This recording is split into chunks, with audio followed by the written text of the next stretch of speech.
tayo ng Panginoong Hesus, paano tayo lalapit instead na mayroon tayong pinagdadaan ng hirap, na meron tayong naranasang hirap, sakit o karamdaman, na kailangan nating lumapit sa Diyos, at ito ang katotohanan.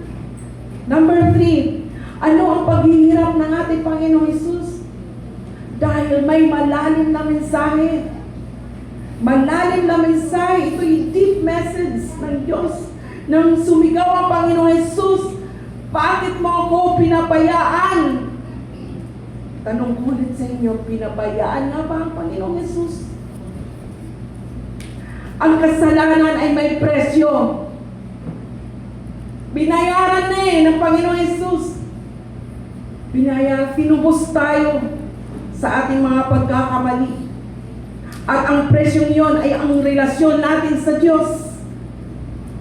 Pero pinili niya na siya ang mawala nito para tayo ay makabalik sa Kanya. Sa mga nakikinig sa oras